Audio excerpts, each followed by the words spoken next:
quand l'amour est là, la famille peut s'y mêler. Autant qu'elle veut. Le couple s'en sort toujours bien. L'amour suffit à tout. L'amour suffit à tout.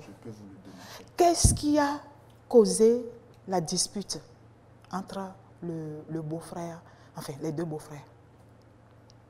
Il faut interroger. C'est une question? Oui. C'est une question? En fait, moi, comme oui. j'ai dit, mon frère voulait que je quitte la maison. Puis on était dans notre maison. Oui.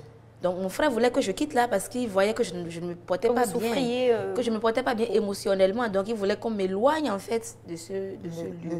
Oui. Et mon conjoint, lui, ne voulait pas. Oui. C'est comme ça que ça a commencé. Et ils ont commencé à se lancer des pics. Oui. Alors, moi, je partirai sur les principes du mariage, les principes du couple. Un couple, c'est deux ensemble, mais en un. C'est un drame, c'est une situation que vous avez vécue, mais ce n'est pas vous seul qui êtes dans cette situation-là, dans ce cas-là. Il y a également l'homme qui est là. Et si nous partons sur le principe, sur la base que vous étiez en plein, c'est-à-dire, l'amour était là.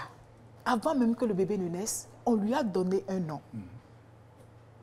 D'accord? Et donc, cet enfant-là vient encore vous unir encore plus. Comment ça se fait que on m'arrache mon enfant et on veut encore m'arracher encore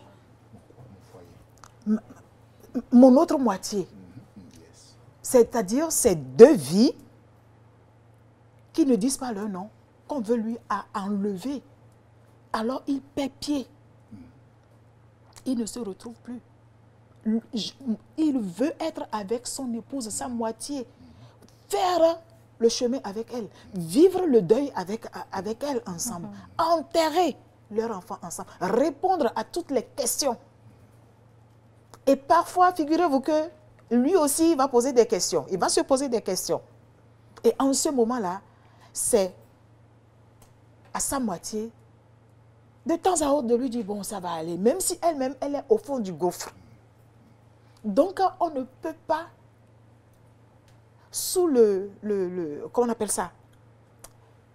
Sous le coup que vous souffrez, venir détruire. C'est comme si on cassait, on brisait quelque chose.